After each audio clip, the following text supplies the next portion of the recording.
안녕하십니까. 먹고 싶은 것도 많고 궁금한 것도 많은 라오끼아입니다.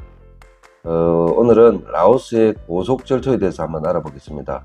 라오스 고속철도는 중국 라오스 철도라고 불리며 라오스의 수도 비엔티엔과 중국의 윈난성의 쿤밍을 연결하는 철도 프로젝트입니다.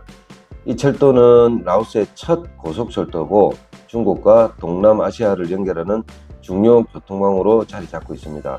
철도는 2016년에 착공을 해서 2021년 12월 3일에 공식적으로 개통되었습니다.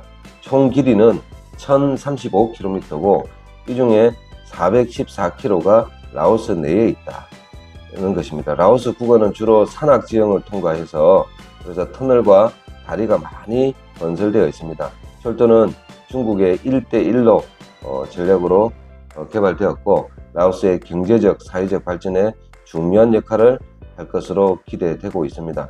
주요 노선은 첫 번째는 비엔티안 쿤밍 노선입니다.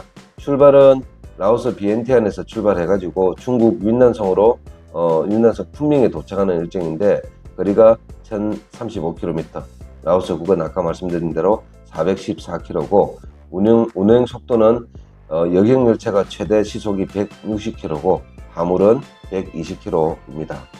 라오스 내의 주요 정차역은 다음과 같습니다. 비엔티안 수도죠. 여기서 출발하죠.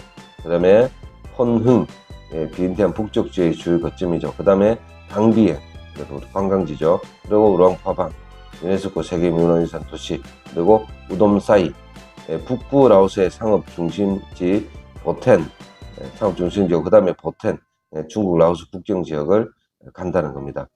라오스 고속철도는 중국과 라오스의 협력으로 건설이 되었습니다.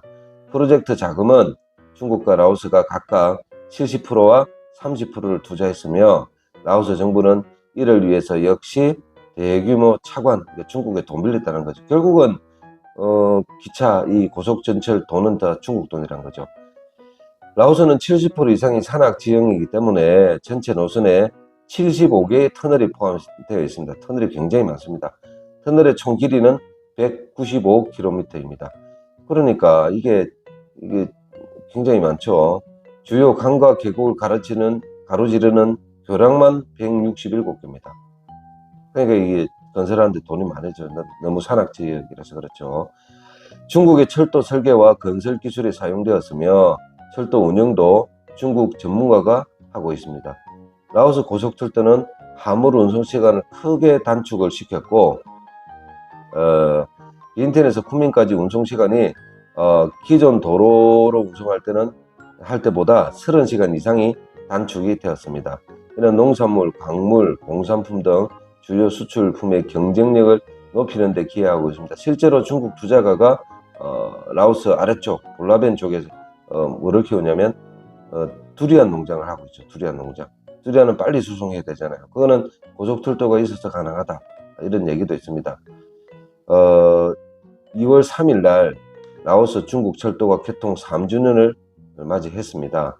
2021년 개통 이후 철도는 4,830톤의 화물과 함께 4,300만 명의 승객을 수송했고 이 중에 라오스 승객은 74만 명이 넘었습니다.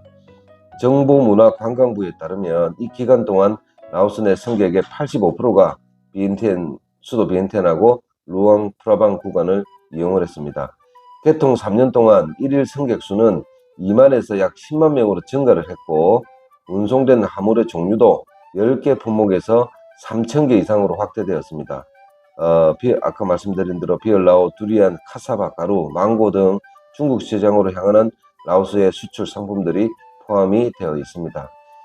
2021년부터 2024년 사이 라오스 중국 철도는 양적인 부분에서도 큰 성장을 보였다는 거죠. 2024년 처음 10개월 동안 이 철도가 무려 300만 명의 승객을 수송을 했습니다. 화물은 2024년 처음 8개월 동안 358만 톤 물품을 수송했고 같은 기간 2023년 대비해서 22.8% 증가한 수치입니다. 쿤민 세관의 통계에 따르면 철도 화물의 운송도 지난 3년 동안 크게 성장했다라는 보고도 있습니다. 2024년까지 이 철도는 440억 위안, 60.5억 달러 이상의 가치를 지닌 1060만 톤 이상의 수출입 물품을 운송합니다. 비교를 해보면 2022년 1월 17일 국민세관에 10억 68억 위안, 그러니까 상당의 59,500톤의 화물을 실은 국제 화물 열차를 승인했다는 거죠. 루앙프라방과 방배동 같은 주요 관광지가 연결되어서 국내 관광객은 물론이고 우리 한국 같은 해외 관광 유입이 크게 증가를 했습니다. 그리고 중국 관광객들도 많이 온다는 거죠. 철도는 역 주변 지역의 상업 및 주거 개발을 촉진을 하고 더 많은 일자리와 투자 기회를 창출하고 있는데 이거는 아직 멀었습니다. 비엔티안역 그 고속철도 주위에 아직 횡합니다. 횡하고 조금 떨어진 곳에 가면 물류 쪽, 그러니까 무슨 건설 자재 같은 거 있죠, 중국에서 오는 거, 그런 창고들 같은 회사들이 많이 포진이 돼 있다. 이런 것도 우리가 가면 비엔티안역을 가다 보면 보실 수가 있어요. 라오스 국민들은 더 빠르고 안전한 교통수단을 이용할 수 있게 되었고, 특히 농촌 지역 사람들이 대도시로 접근이 개선이 되었습니다. 그러면 이거는 이제 교육이나 의료, 또 취업에 좋은 영향이 되고 있겠죠. 그리고 이게 빠질 수 없는 게 결국은 라오스하고 중국 관계입니다. 협력이 더 강화돼야 되겠죠. 그래서 아세안 국가와 중요 국가 연결을 심화시킨다. 이제 연결을 더 연장을 한다는 건데, 지금 태국 구간, 그러니까 라오스 비엔티안에서 태국 방콕으로 가는 나머지 그 구간도 태국 정부에서 승인을 했다라는 거죠. 이제는 종점이 비엔티안역이 아니고 방콕역이 종점이 되겠죠. 그때가 아마 2030년에 완공되는 거로 알고 있습니다. 그리고 고속철도가 나름 친환경적입니다. 그래서 화석연료, 석탄 되는 게 아니고 그 전기로 다니는 기차다라는 거죠. 그래서 이렇게 친환경적이다. 근데 이제 문제는 산악지방을 지나가야 되니까 터널이나 교량을 많이 건설했을 거 아니에요. 그러면 어떻게 되겠습니까? 환경 파괴가 많이 됐을 거고, 또 주민의 또 이주도 많이 됐겠죠. 이런 것들은 이제 논란의 대상이 될 수도 있다는 겁니다. 라오스 고속철도는 단순히 교통수단 이상의 의미를 가지고 있습니다. 지역 경제 발전도 촉진을 하고 변화도 되고, 그리고 라오스가 드디어 국제 리더로 나타나는데, 성장하는데 큰 역할을 제공한다는 거죠. 그리고 앞으로 말씀드린 대로 태국이나 베트남, 캄보디아 같은 주변국으로도 철도 네트워크가 확장될 가능성이 높습니다. 그래 되면 라오스는 뭐가 되냐면 아세안 지역의 교통 허브가 될 가능성이 많다라는 겁니다.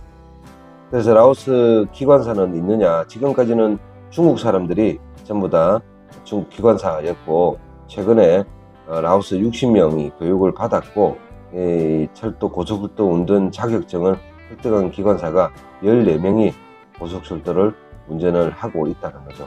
라오스 고속철도는 국가의 경제적, 사회적, 환경적 발전에 큰 기여를 하고 있습니다. 이 철도는 단순히 라오스와 중국을 연결하는 게 아니라 동남아시아 전체 발전을 이끄는 중요한 촉매제가 될 거다. 그 동남아시아의 이 교통의 허브로서의 역할을 라오스가 하지 않을까라고 밝은 전망을 해볼 수가 있습니다. 감사합니다. 라오키아리였습니다.